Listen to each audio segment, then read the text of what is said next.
নমস্কার সম্মানীয় দর্শক বন্ধুগণ, দীর্ঘদিন পর 2027 সালের 1 ফেব্রুয়ারি সাধারণ মধ্যবিত্ত মানুষের জন্য 3টি বড় ঘোষণা আসতে চলেছে কেন্দ্র সরকারের তরফ থেকে।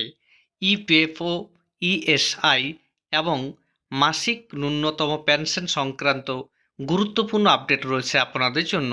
এ সংক্রান্ত যে আপডেট তা আপনাদের সামনে তুলে ধরব।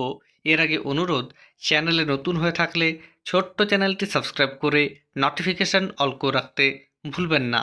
দেখুন এ বিষয়ে কি কি গুরুত্বপূর্ণ আপডেট রয়েছে। বাজেটে ইপিএফ, ইএসআইয়ের ঊর্ধ্বসীমা, ন্যূনতম পেনশন বৃদ্ধির মতো একগুচ্ছ ঘোষণার পথে কেন্দ্র। বিস্তারিত কি বলা হয়েছে সরাসরি দেখুন।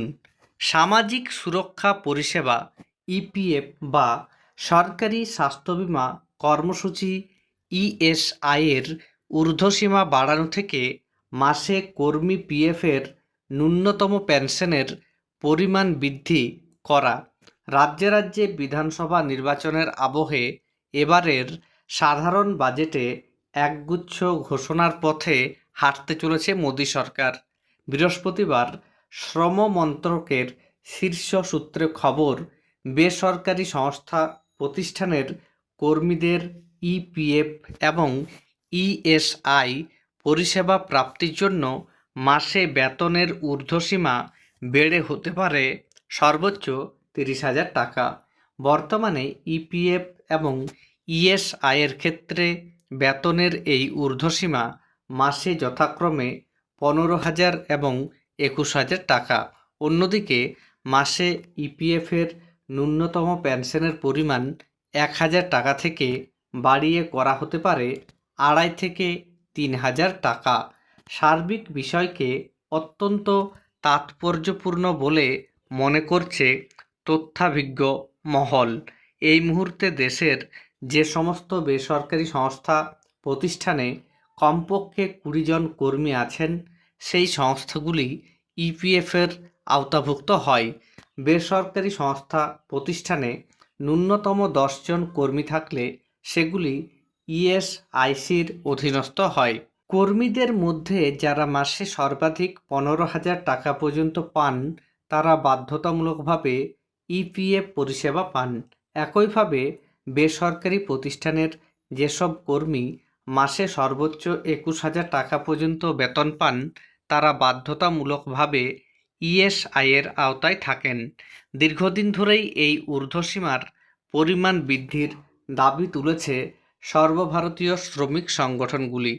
মাসে ইপিএফের ন্যূনতম পেনশন বৃদ্ধি নিয়েও একাধিকবার সুপারিশ করেছে শ্রম সংক্রান্ত সংসদীয় স্থায়ী কমিটিও, কিন্তু মোদী সরকার কারো কথায় কর্ণপাত করেনি বলেই অভিযোগ। পশ্চিমবঙ্গ, অসম, কেরল, তামিলনাড়ু, পুদুচেরিতে যখন গুরুত্বপূর্ণ বিধানসভা নির্বাচন কার্যত দোরগোড়ায়, তখন এ সংক্রান্ত ঘোষণা করে মোদী সরকার আদতে রাজনৈতিক ফায়দা তুলতে চাইছে বলেই বিশেষজ্ঞ মহলের দাবি। প্রসঙ্গত, আগামী 1 ফেব্রুয়ারি রবিবার 2026-27 আর্থিক বছরের সাধারণ বাজেট পেশ করবেন কেন্দ্রীয় অর্থমন্ত্রী নির্মলা সীতারামন। সেই বাজেটে এ বিষয়ে সুস্পষ্ট ঘোষণা করা হতে পারে বলে মন্ত্রক সূত্রে খবর।